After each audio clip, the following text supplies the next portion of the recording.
Look at this early season heavyweight bout. 2-0 Houston Texans riding in behind what might be the best quarterback in the NFL. Did I say that? With Mixon, Stroud looks that way, goes that way. But hold the phone, they are in Minnesota to take on a Vikings ship with a new captain, and he steered them to a 2-0 start as well. 19-yard pickup out to the 49 of Minnesota. Well, good response there by Sam Darnold. Texans defense next up to see what Darnold mania is about. Sam trying to pull a Geno Smith 2.0.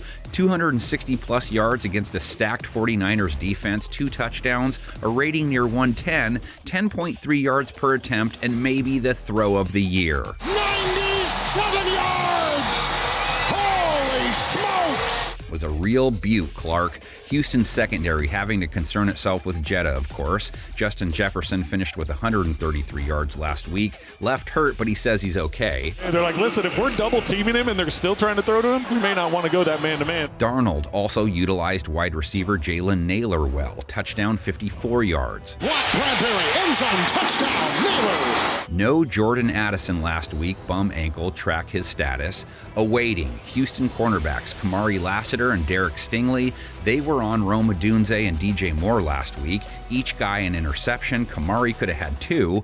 These are young guns, man. Can't be any geek off the street if you want to beat them. Texans held Caleb Williams to 174 yards, under 5 yards per attempt, a low 50s rate, picked him off twice. Fires downfield, it's intercepted by Lassiter. Can Darnold handle the heat the Rock's cooking or the heat the Texans' pass rush is cooking? He did take 3 sacks last week. Nick Bosa was a problem. Darnold got gobbled up by him twice. Runs into his own blocker and down he goes. Another sack for Bosa. Only 1 sack blamed on a Vikings O-lineman, though. That unit now takes on a Houston pass rush that cracked a sack sixer, St. Arnold style, and grabbed an extra single on top of it, just to make sure. 7, here comes the pressure again. Williams goes down. 7 sacks. Will Anderson, 1.5 bags. Houston also has this guy they call the QB hunter. Like, he would have made a great Viking. Daniil the QB hunter. Sounds so Viking. He had 1.5 too. Williams in trouble and he goes down.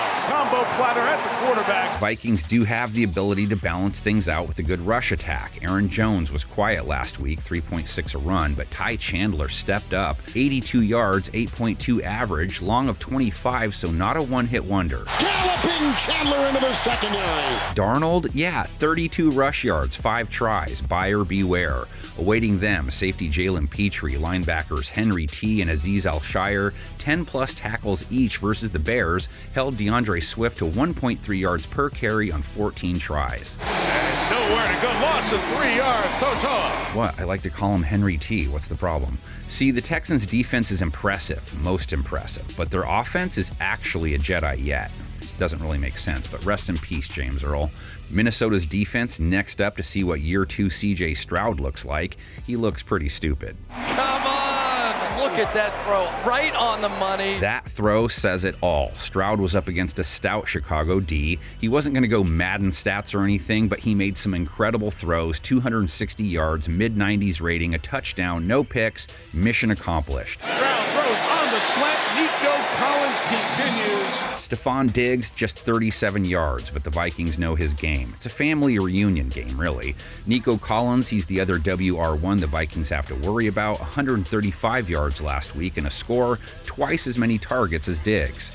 Stroud throws in the middle. It's Collins, goes to the end zone for a touchdown. Tank Dell, a threat too, but minus 3 yards last week. Tank, Nico, and Diggs versus Stephon Gilmore, Byron Murphy, Josh Metellus. At Josh Vett will tell you, Metellus can show up anywhere, but he's the one that picked off Brock Purdy last week. Deflected, ricochet, Metellus has picked it up. Now, Minnesota gave up over 300 yards to Purdy, gave up 110 to Debo, 76 to Kittle on a TD, linebacker Ivan Pace getting beat for a touchdown and 60 yards, but if they can get a pass rush like they did in Week 2 and Week 3, then maybe they can live with it. They come in off a Castle Cream Ale sack sixer. Purdy to the air. Oh my goodness, another one! Purdy not an easy QB to bag either. Left tackle Trent Williams not easy to beat, yet they beat him 2 times. Houston fans, Jonathan Grenard is good. His name isn't Greener, just so you know. He had 1 sack last week. And Pat Jones II, 2 sacks in Week 1, 2 more in Week 2. He's the second, so can you keep it up? Up the middle they go, they got him! Pat Jones! Vikings! X factors. Minnesota did not handle Jordan Mason well on the ground, gave up 100 yards on 5 a carry to him, but Houston running back Joe Mixon doesn't come in hot. He got hurt and held to 25 yards. Check this out. Vikings-Texans only played 5 times against each other all time. Minnesota 5-0 against Houston. First ever meeting, 2004, Dante Culpepper threw 5 touchdowns. Randy Moss scored twice, hauled in a 50-yarder. And still, Minnesota had to go to OT to beat Houston. Andre Johnson had 170 yards, 2 touchdowns. David Carr threw 3 touchdowns. Culpepper hits Marcus Robinson on a 50-yarder for the 34-28 win. Robinson went for 150 yards, 2 scores. Underrated classic.